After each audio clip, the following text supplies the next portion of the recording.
Good afternoon. Welcome back to the Dartmouth Historical and Art Society Sunday series.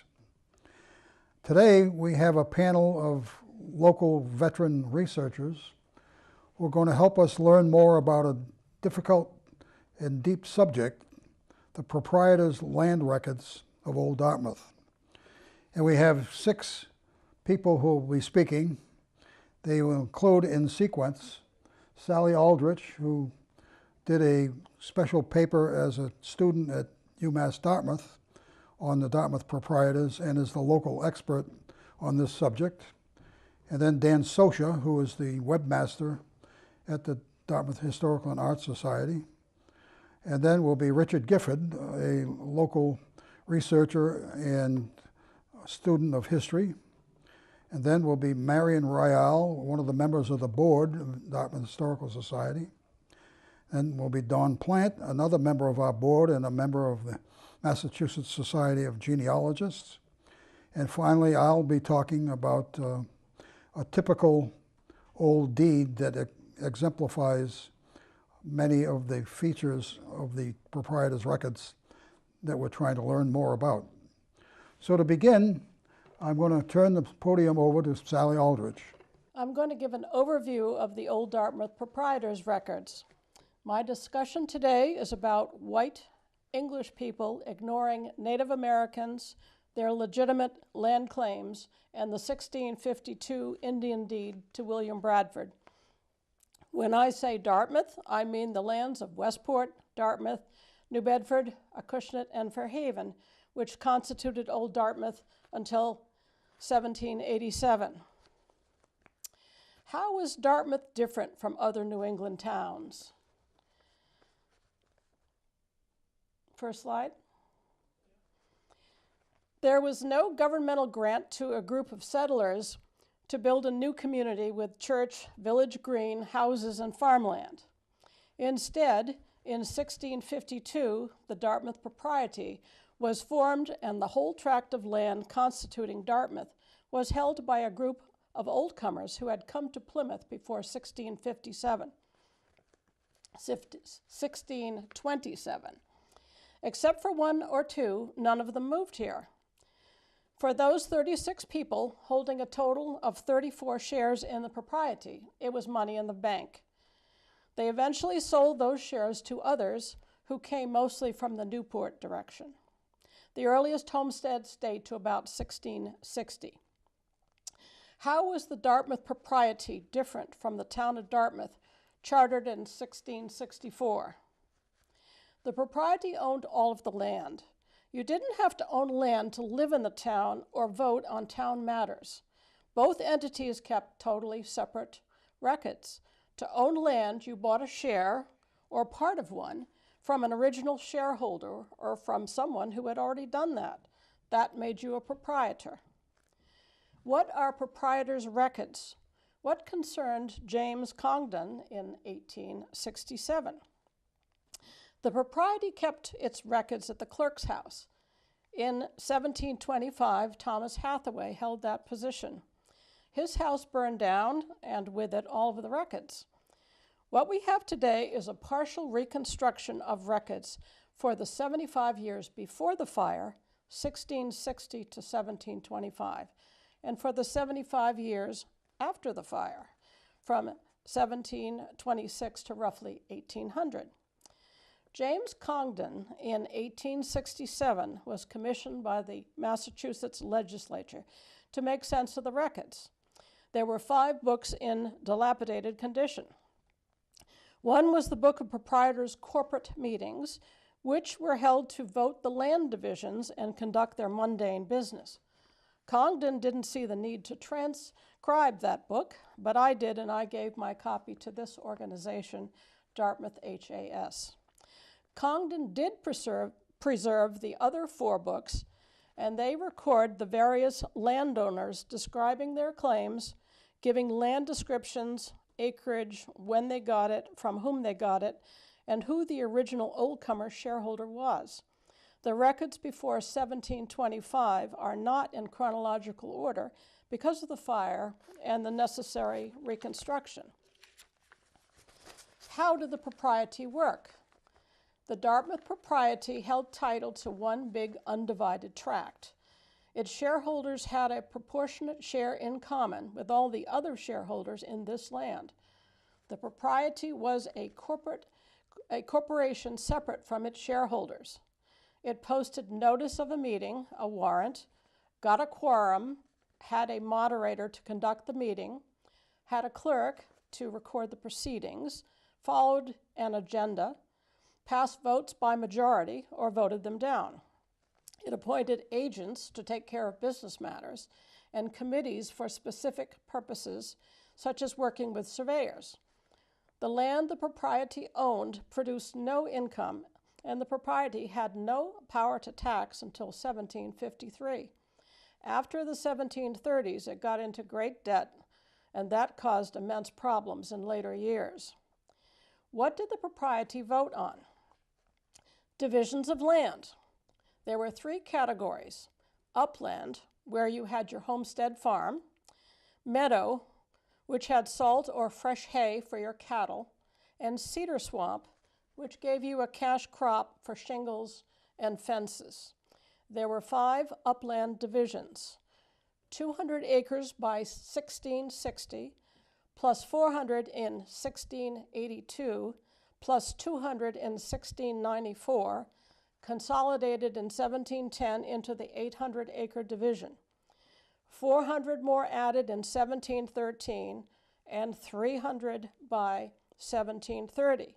This made a total of 1,500 acres per share.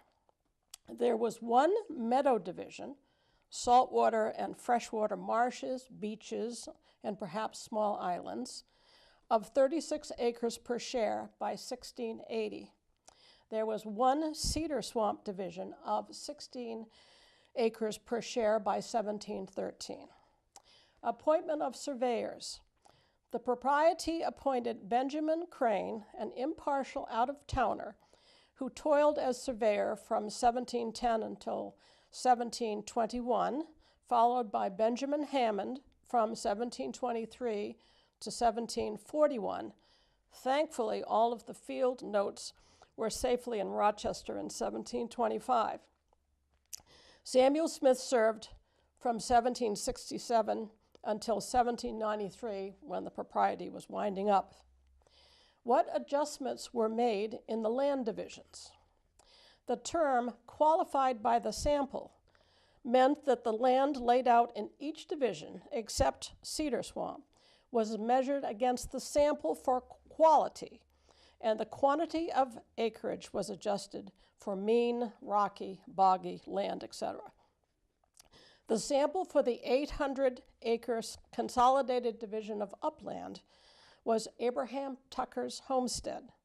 The 400-acre division in 1713 used Philip Tabor's farm, which was probably now in Adamsville, Rhode Island, and the later 300-acre division used another Philip Tabor's farm near head of Westport. For meadow, it was Samuel Hicks's meadow that lies at the foot of his homestead. At that time, everybody knew where these samples were. Allowance was also made for current and future roads to be laid out to provide access throughout the town.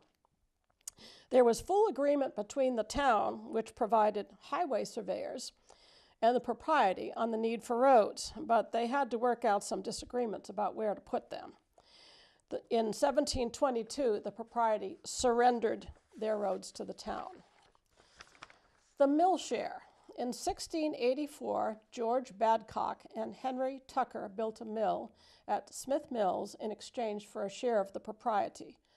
All the proprietors agreed to this except for the Sewell family, who refused to dilute their share. So they owned 34th still. This 35th share became known as the mill share. What was the process for a shareholder? Once the propriety had voted a division in one of the 3 categories, a shareholder staked a claim on the parcel he wanted by pitching on it. We don't know exactly how that worked, but we surmise he marked the boundaries either physically or by description. The surveyor came, walked it, measured it with his instruments, and gave that owner a return of survey, the equivalent of a deed. The owner took the return of survey to the clerk to be entered into the proprietor's books of records.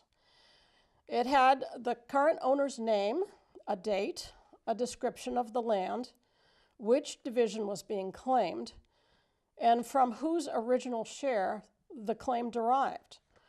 The return of survey was kept by the owner, who then owned this land privately and could do with it as he saw fit by deed or inheritance. What went wrong? Everything. If the propriety had gridded out the whole Dartmouth tract, numbered the pieces, and had the shareholders draw lots back in 1652, its problems would have been solved. It would have gone out of business immediately. This did not happen. Besides the fire, the biggest problem was that shareholders did not fill up their claims. When the propriety set deadlines, the shareholders ignored them. So the propriety extended the deadlines without end. The propriety lost track of who the shareholders were, and therefore didn't know who was eligible to vote. The land division votes went on for 70 years, from 1660 until 1730. Even if every shareholder had taken what was due in each division, the total acreage equaled only about half the acreage of Dartmouth. Most parcels set off were surprisingly small. Proprietors took their parcels, even in the same category, not in one place, but all over town. The propriety could not adequately reconstruct their records after the fire. The Registry of Deeds served only for land that had gone into private individual ownership. It was the returns of survey which the propriety needed to link the set-off parcels to the original shareholders. Moreover, the propriety needed attested copies of the original votes of the various land divisions. Finally, the propriety was sued from its earliest days until its last and had no money to defend the suits. The existing records show it made every effort to be fair and equitable to protect the interests of the shareholders who had not yet filled up their claims. Later suits were settled with the propriety reluctantly giving deeds to vacant land. For more than a century, the propriety failed to give in to demands to divide up all of the rest of the common land. How did it end? We don't know. The last annual meeting of the propriety was in 1799, with an isolated one in 1821. It had petitioned the court for dissolution in 1771 with no action. The American Revolution may have intervened. The last return of survey was entered in 1835. By the mid-1800s, the courts had ruled that landowners could rely on proprietors' records, returns of survey, and surveyors' field notes for good title to their land. That applied to Dartmouth. Okay, thanks. Cut. Okay, I'm gonna count you down in 5, 4, 3, 2, 1. After Sally had done quite a bit of research on the proprietary records, I got involved in with the records, doing some research on my own house, also working with the records through DHAS as a webmaster, and kind of looking at all of the pieces that we have, just to put a timeline on some of this. In 1867, of course, James Cogden had the responsibility of doing the copy of the original 4 books of the proprietary records. And this happened in 1867. And part of those, a big part of those, was the Benjamin Crane field notes from 1711. And today, prior to us getting the digital copy of the proprietary records, the only way you could see the Benjamin Crane records was in books that were published and are available in libraries in Dartmouth, New Bedford, and even in Westport. And these Benjamin Crane field notebooks were published around 1900, 1909, and they were published by a university in the Midwest. I can't remember exactly which one it was.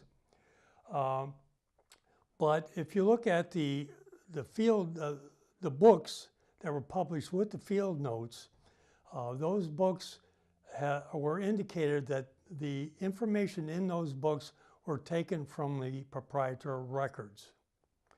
So we have on our website a 2-volume set of the records, and those records were the copies made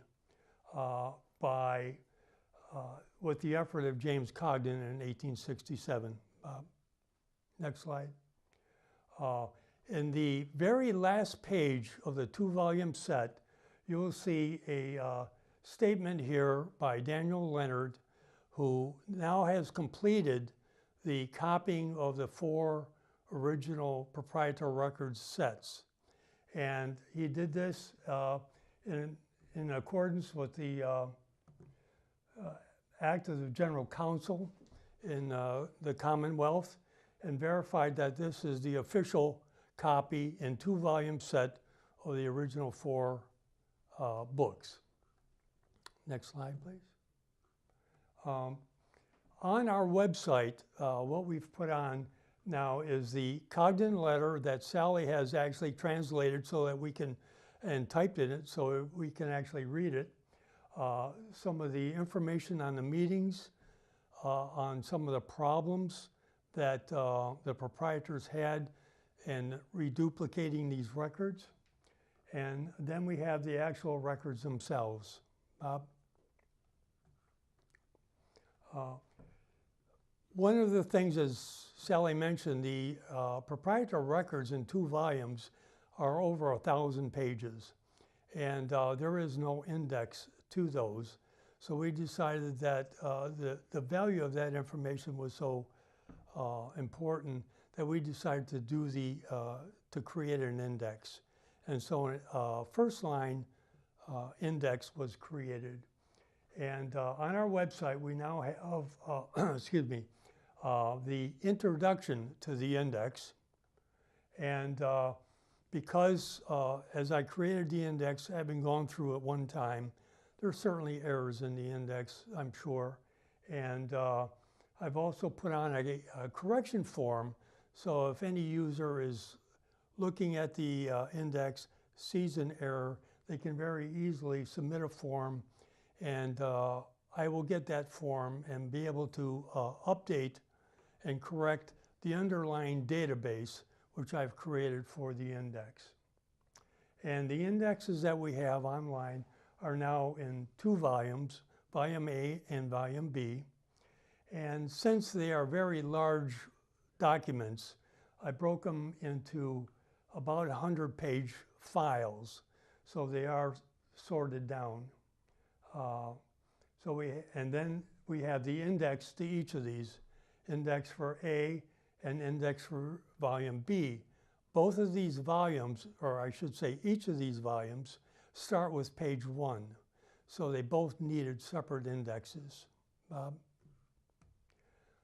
Online, this is an example of the index as you will see it when you go online. And we have this particular index is an extraction from the database, and it's sorted by last name, first name, and page. And we have here, these are all the records from the first volume, A, and the dates that the land was actually laid out by the surveyors, not the date that the land was recorded. We also have the page number, and as I'm going through doing the indexes, I wanted to try to capture some additional information, hopefully some geographical information that might help in sorting out where some of this land may be. And so it's important to note that In this particular case, we have a column for H, where in the record, if it states that that piece of land is part of the homestead land, I've indicated that, as opposed to much of the other land that the landowners would have bought for investment and may have been scattered all over Dartmouth. I also have two other columns of descriptors, and I've tried to indicate as I go through each line something in that land that might set it apart from some of the other land. The important thing to know, and it's covered in the instructions on this, is that while it may be tempting to do a sort on the descriptors, for example, to get all the land that may be described as a flat, a river flat, would put together a lot of land that's along the rivers. Not all of the land that is described as a flat may have had more, better information in it. So I may have chosen to say what river if it indicated the river, so it won't say flat. So this is really just secondary information to help a little bit. Next slide, Mom. In the proprietary records, there's a whole section of unowned land, and I've indicated in the descriptors just how many lots were described in that land. And the other thing is in the index, you'll see a lot of entries that may look like duplicates. Same person's name, same page, same date, but that really indicates two pieces of land on that page. It's not actually a duplicate record. So in the database, every single piece of record has a unique ID number.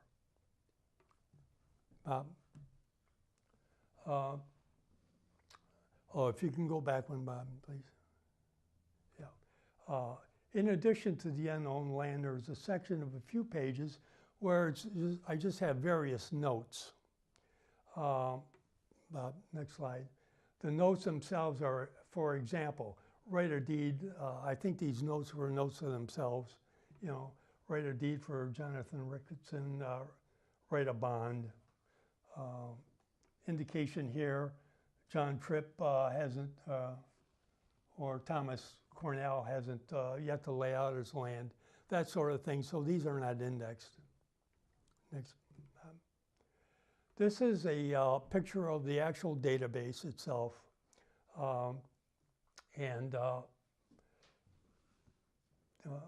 Again, what I've done, what I actually am going through is a revision to the first database that's online now. This is kind of an ongoing effort.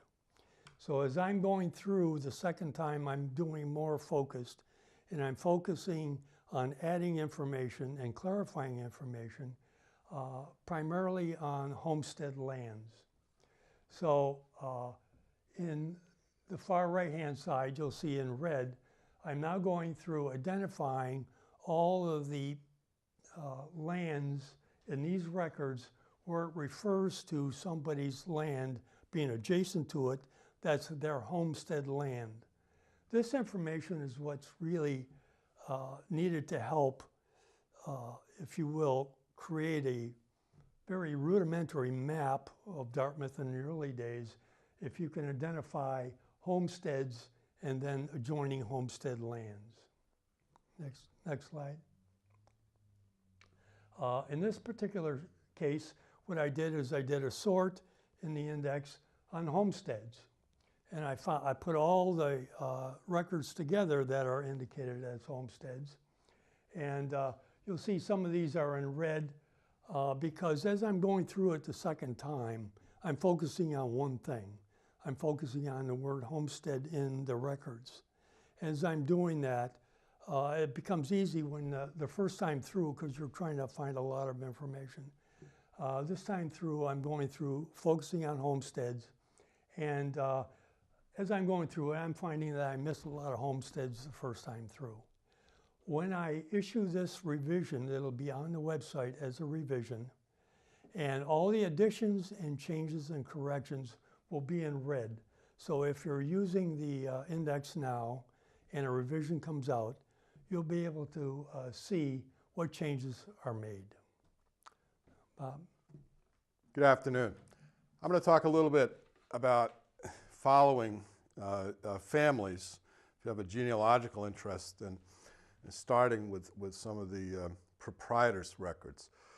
I had a gentleman a few years ago who was descended, like me, from Robert Gifford, who lived in one of the original two brothers, Gifford brothers, who settled in Westport.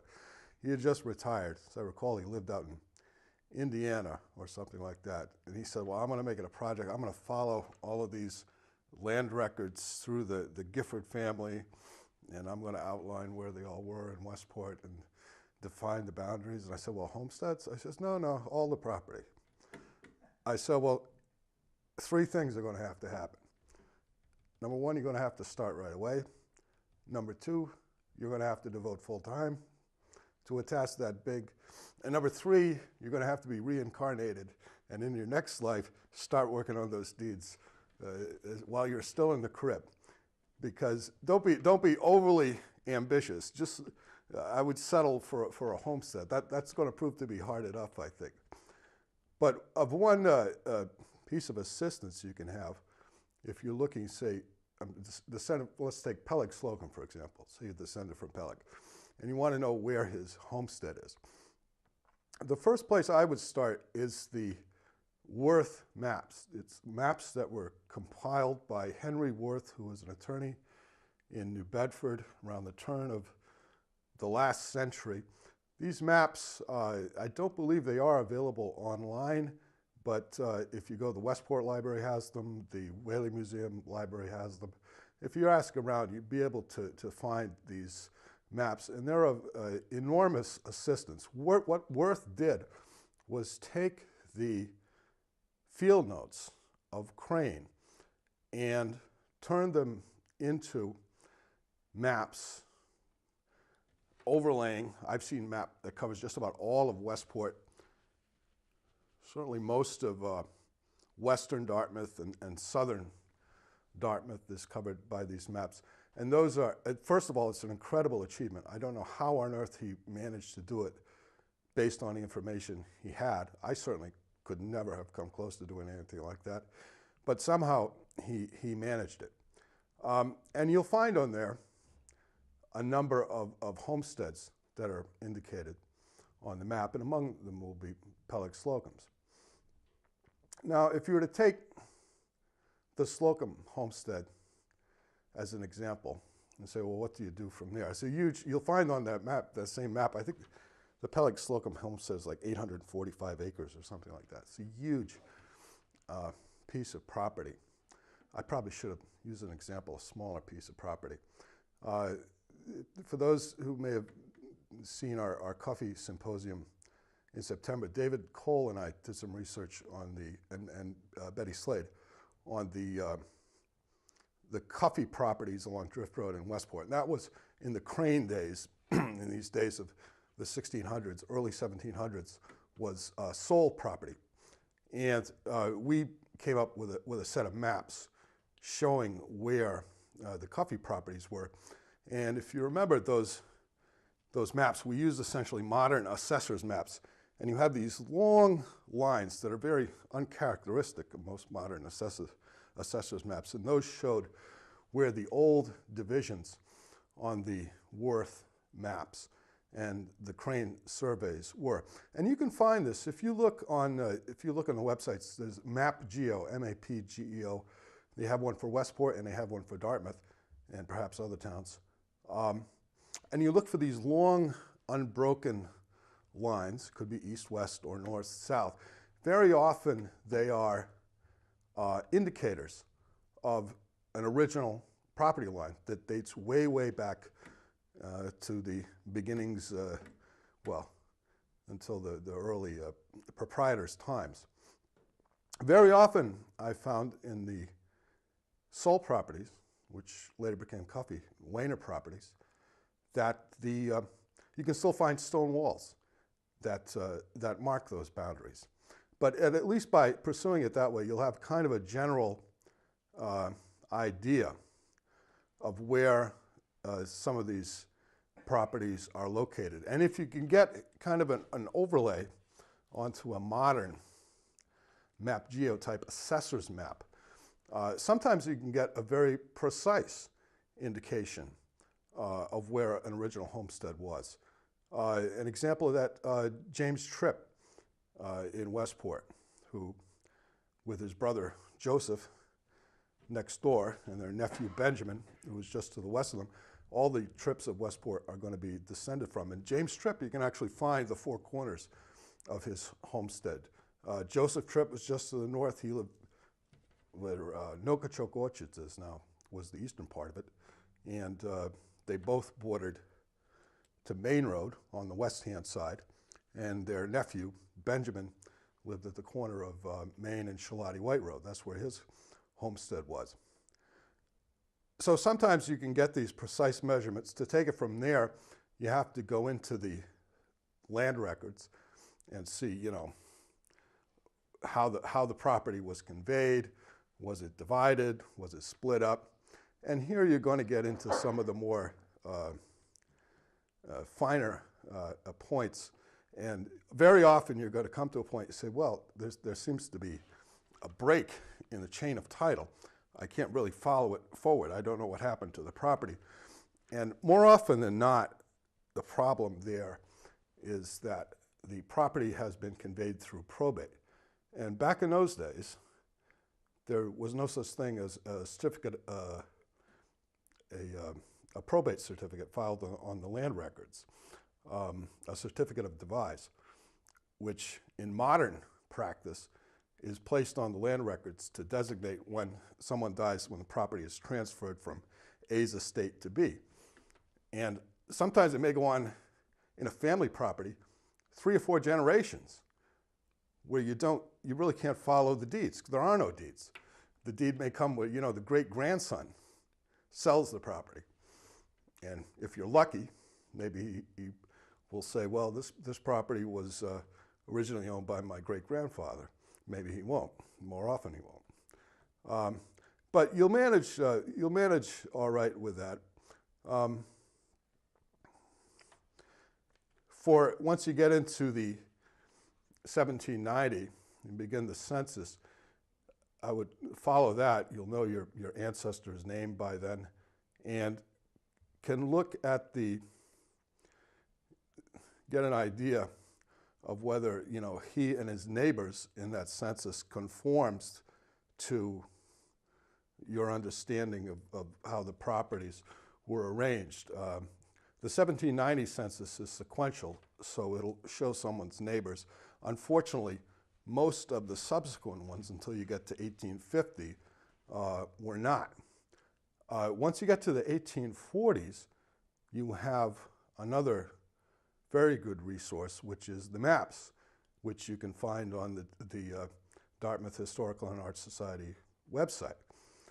And now that we have an index to the names on the maps, if you're looking for an ancestor from that era, you should be able to find the name in the index, match it up to the map, see if that comports with what other information that you have.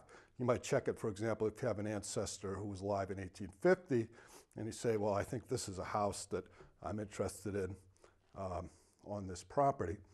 See if the neighbors on that map match up to the neighbors on the census, because they should, because by then the census will be sequential.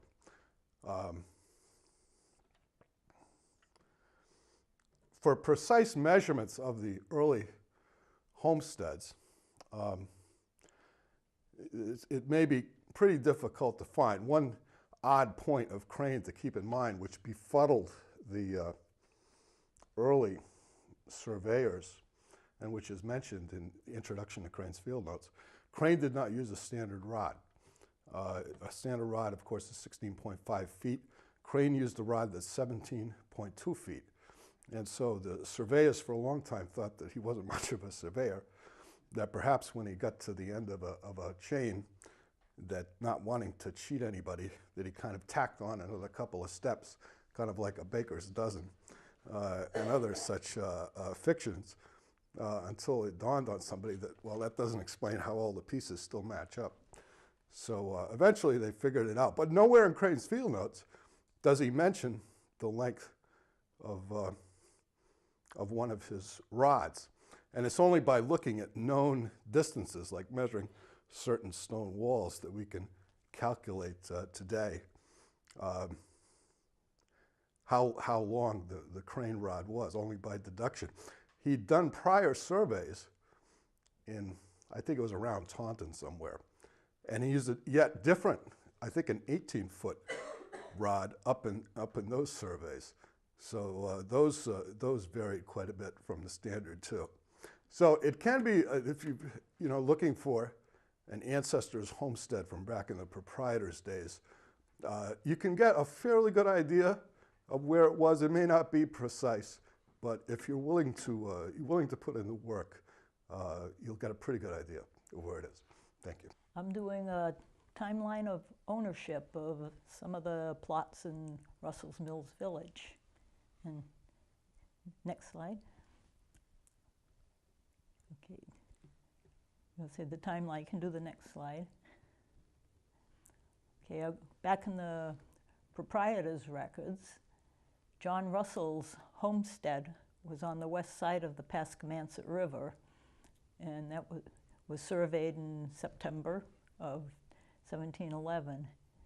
And John Russell was a blacksmith, and he was a twin. He and his brother Joseph were born at the Garrison House in Paidnearham in, I guess it was 1679. And I'm assuming his father, both their fathers were Joseph, so I'm assuming this Joseph was his twin brother.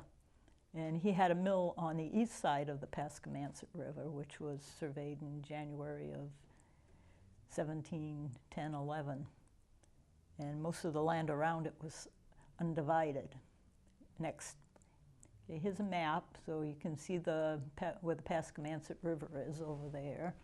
So Joseph was on this side, but I don't know where his mill was, whether it was at the bottom of the first pond or at the bottom of the second pond.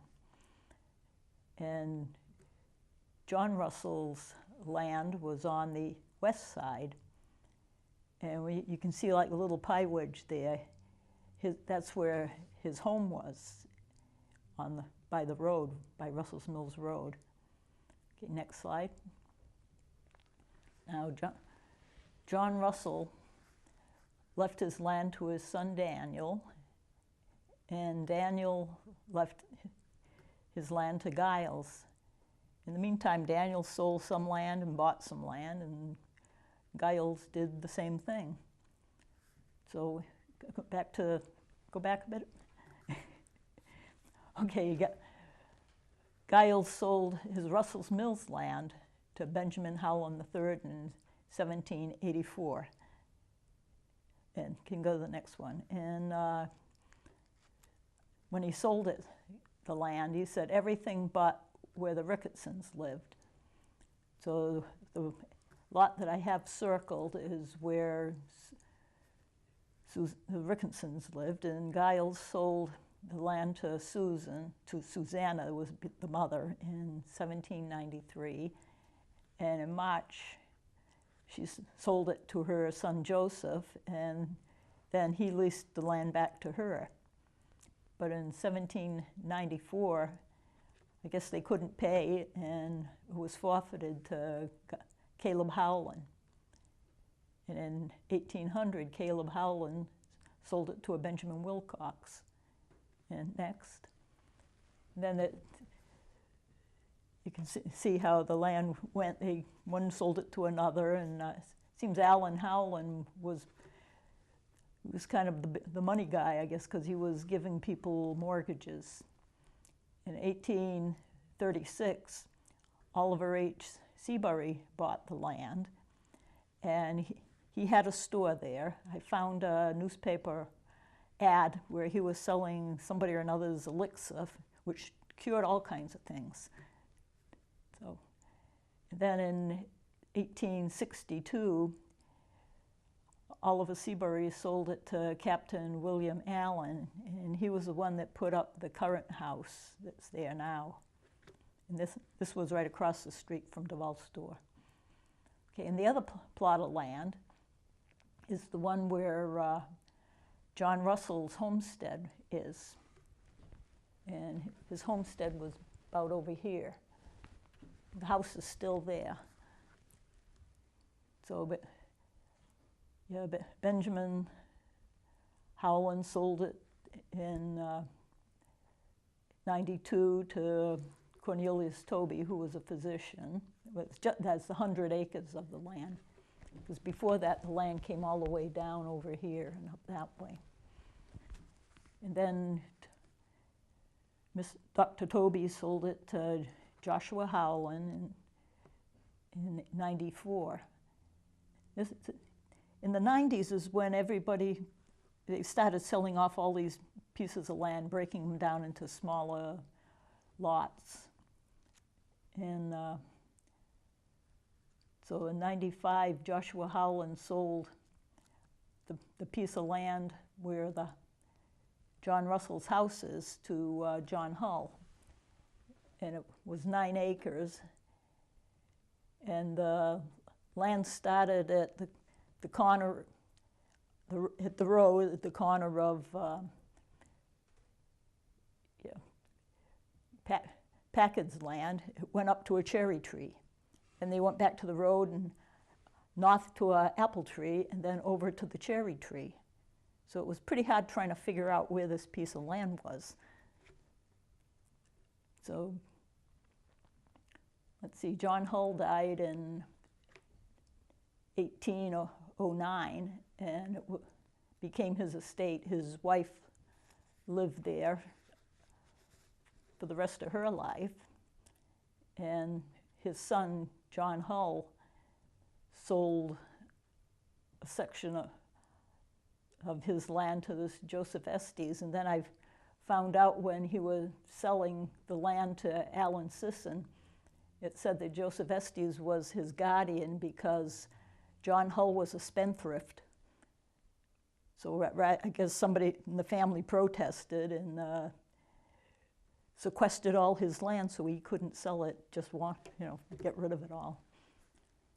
So when Alan Sisson bought it, he bought the 7 acres by the road, and that included the town pound. And I always knew of the town pound across the street. So this was a pretty good find that where the previous town pound had been, was. So it can go to the next one. So Alan Sisson sold the land on Russell's Mills Road, right between where John Russell's house was and where the schoolhouse is now. It has a house there and a blacksmith shop. And like I said, the blacksmith shop is mentioned way back in the early 1800s. So they were leasing out different houses and the shops and that to other people, even though one person owned the land. So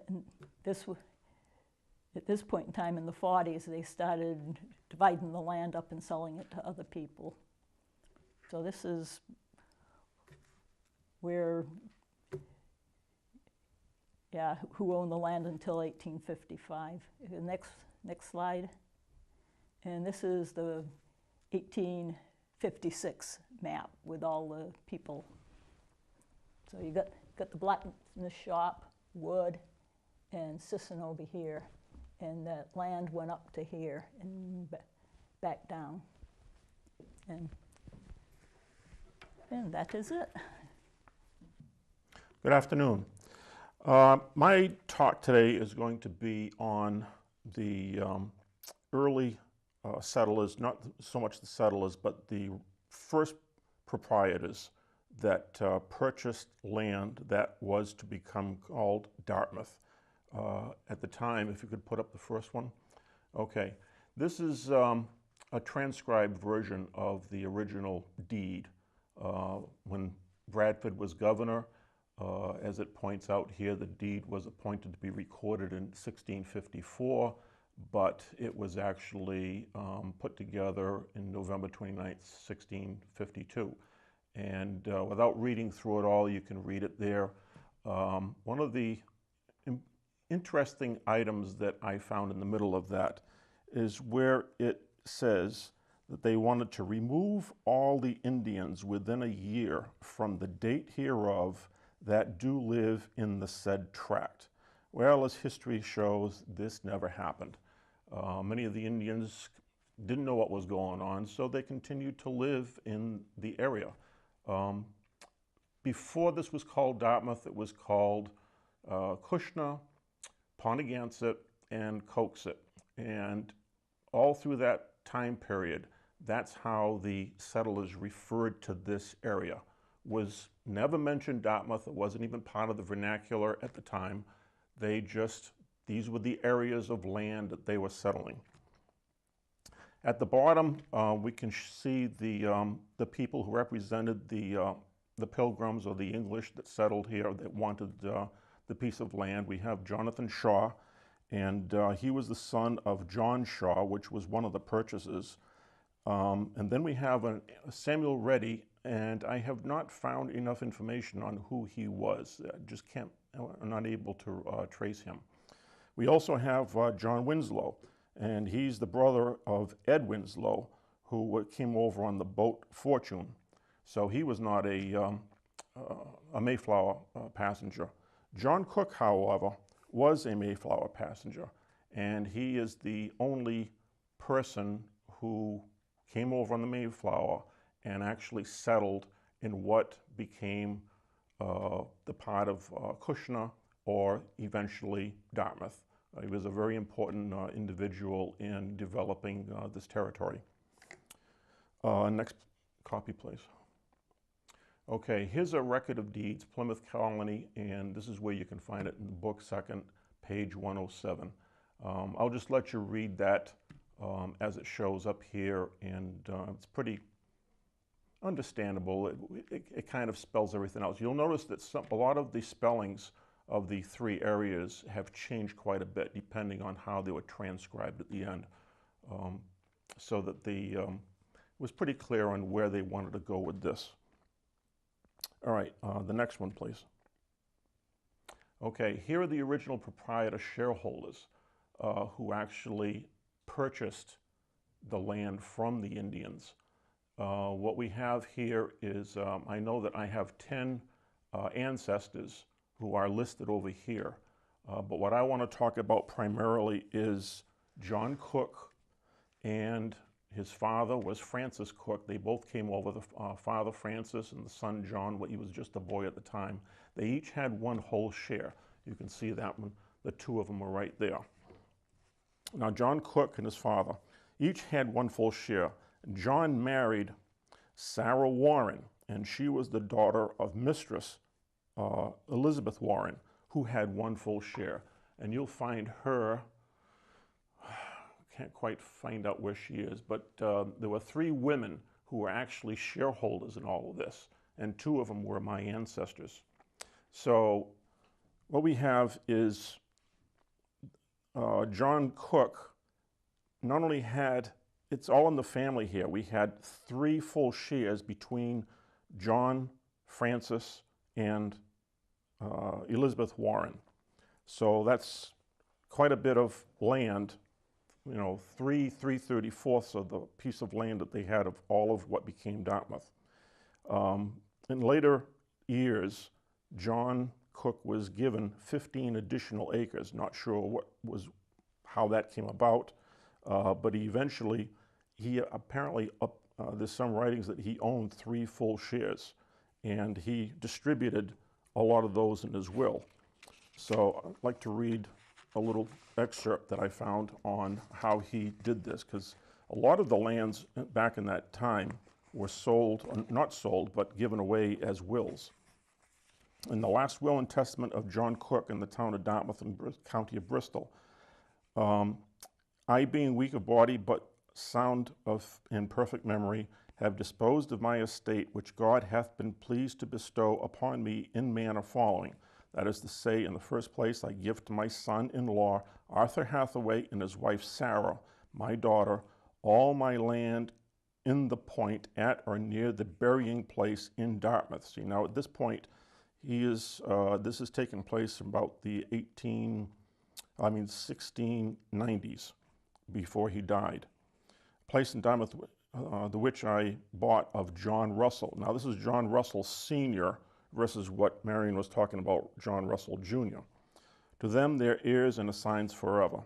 And also I give unto my son-in-law Stephen West and his wife Mercy, my daughter, 1 full third part of a whole share of lands in the township of Dartmouth, with all my housing and orchards hereunto belonging, with all the privileges and apurses belonging to the same to them, their heirs and assigns forever. And they to possess the same after the decease of my wife Sarah. Also I give unto Jonathan Delano, who is on that list. Is it Jonathan there? I know that one of the Delanos bought part of the shares here. 1/3 part of a share of meadow called the Freeman's Meadow, lying within the township of Rochester. So now that's adjacent to probably in the area of East Fairhaven. A lot of this land took on the place on the east side of what is the Acushnet River. And then he names several other land holdings that he was giving away. One of them was called Ram Island, which we know today as Pope's Island, in the middle of the Acushnet River. And later on, he acquired another full share from, John Russell, for instance. John Russell got his full share he bought direct from Miles Standish. That there has been recorded. So that covers John Cook and his initial land holdings. And he was, like I say, he was a very important person in his time prior to his death, because he was very involved in town politics. The next person I want to talk about is who actually moved here.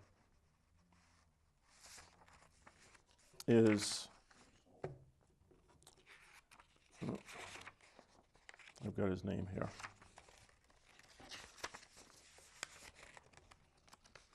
See, a lot of these, they didn't have deeds, as Richard had mentioned, but they had it in wills, and they willed off this land in terms of shares and not acreage. All right, the other one who is here is a shared one here is Mr. Howland and William Bassett, 1 whole part of share. This is 1 share that was split between them. Just above that one, you'll see Mr. Collier and Sarah Brewster. They had 1 whole part or share. So out of these 34 shares, there were 36 purchases. And the notes that I've been able to find on the Howland, who was this Mr. Howland? Well, he was possibly one of 3 brothers that came over. There was John Howland, who came over on the Mayflower, and then a little later was Henry and Arthur. And this is probably Henry Howland, because Henry is the one who actually settled in Dartmouth, not the other fellows, or his brothers. In his will, he says, I give my old mare, now running at a Pontigansett, unto my son Samuel Howland. Now Samuel being one of his sons, Samuel and his father Henry both had land and also up in Freetown, in the area of Sonnet. So that he also, when he died, he passed on land to other parts of his family. But this is the only place where we can tie him in as having possibly a homestead in Old Dartmouth. The will of his wife, she was Mary, the wife of Henry, and she wrote in her will that I give unto my son John Howland, her son, see, there was a John Howland was their son, my house at Pontigansett. So we know that they had a house at some time, probably could have been a summer home, She was passed on, I'm not sure, but she was come after, let's see, 1674 is when she died. So that John died in Freetown, the one that she passed it on to. So he had something to do with probably passing it on to somebody else. He has supposedly no children. So somehow in the records there, we'll be able to find out who he sold his to.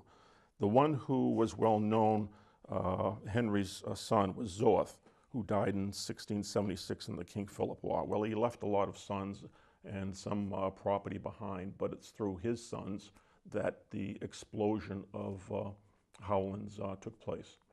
So that's about it, covering just two people who, by way of leaving wills behind rather than deeds, is how we were able to get through to the next phase that we've been talking about. That's all. Thank you.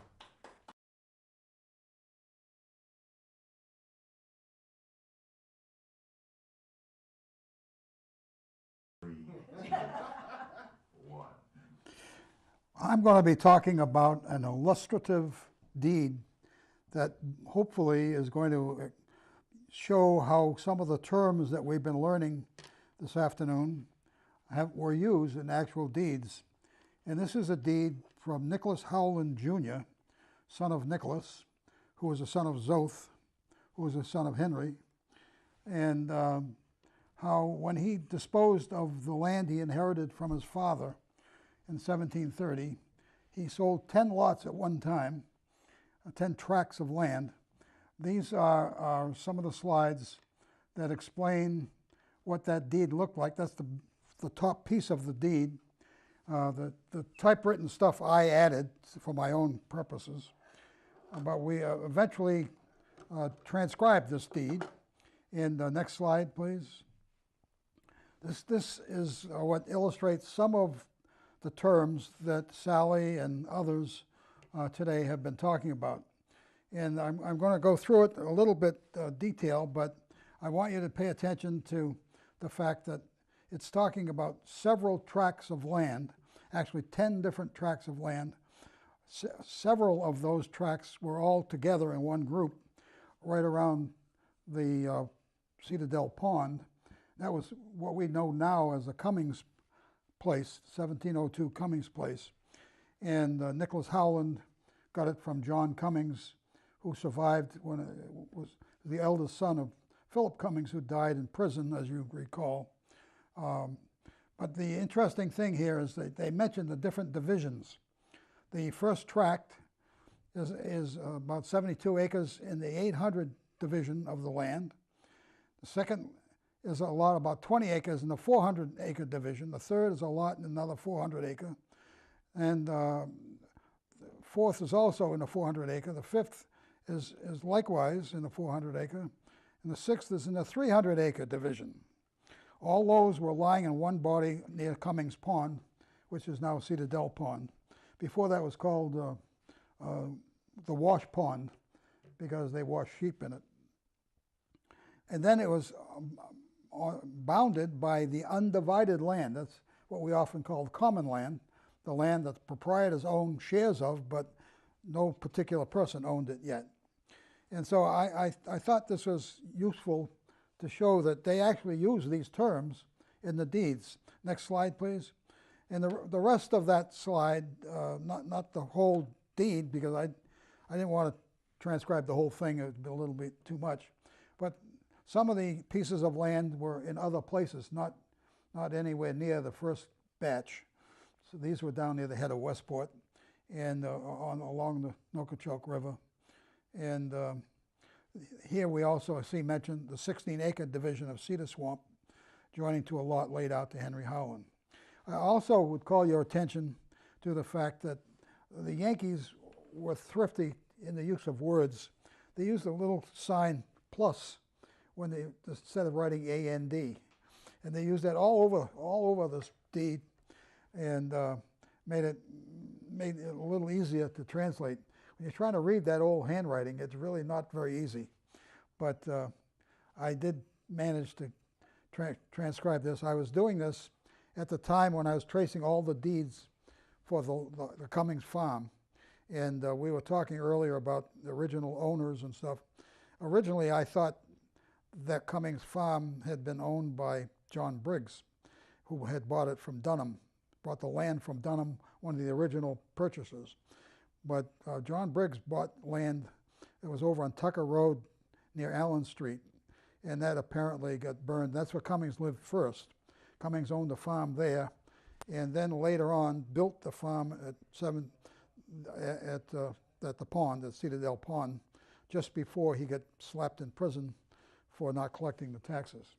But that ends our program today, but I wanted to have you recognize that we've been doing a lot of things to enhance the process of finding information about the history of Dartmouth and the history of families by enhancing what we have on our website and having programs like this to explain some of the terminology, some of the practices of the old comers who sold the land and invested in the land. And Jeremiah Duvall, by the way, in this deed that I showed you, was one of those guys who would speculators in land and bought lots of land and sold lots of land. And one of the difficulties in finding that particular deed was that in the transcription that was available, of course, in the registry, in the index book, he was called Jeremiah Daniel, and so he was not in the grantee index. He was in the Nicholas Howland Jr. was in the grantor index, but Jeremiah Daniel was Jeremiah Duvall in the grantee index. So I got tripped up a little bit looking for it, but I did find out it's just a transcription error. Not unusual in any of the old records, census records, probate records, whatever we have. You have to be careful for transcription errors. Anyway, that ends our talk for today, and I am very grateful to these people who came and shared their knowledge with us. And I ask you to, again, take a good look at our website. Dan has been doing such a wonderful job, and the rest of the group has been supplying him with stuff, and he's doing great work on the index to the proprietors' records, and I'm sure we'll continue to add useful information to our website. So thanks again for coming. We'll see you in 2 weeks.